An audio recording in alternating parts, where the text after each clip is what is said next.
புதுச்சேரி இந்தியாவின் ஒரு பகுதி. ஆனால் ஒரு காலத்தில் இது பிரெஞ்சுக்காரர்களின் கட்டுப்பாட்டில் இருந்தது தெரியுமா? 1674 பிரெஞ்சுக்காரர்கள் புதுச்சேரியில் தங்களுடைய முக்கியமான வர்த்தக மையத்தை உருவாக்கினார்கள். அதன் பிறகு பிரெஞ்சுக்காரர்களுக்கும் ஆங்கிலேயர்களுக்கும் இந்தியாவில் ஆதிக்கத்துக்காக கடுமையான போட்டி நடந்தது.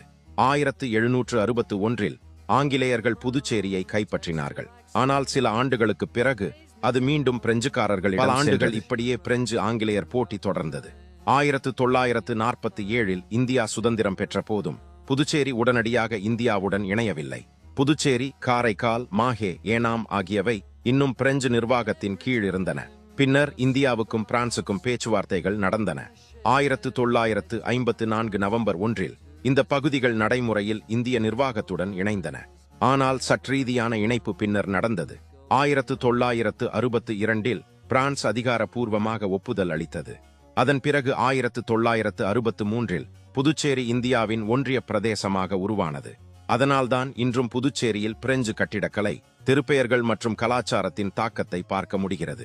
இந்தியாவில் பிரெஞ்சு ஆட்சி இருந்தது என்று உங்களுக்கு தெரியுமா? இப்படிப்பட்ட வரலாற்று உண்மைகளுக்கு ஃபேக்ட் நோவாவை ஃபாலோ பண்ணுங்க.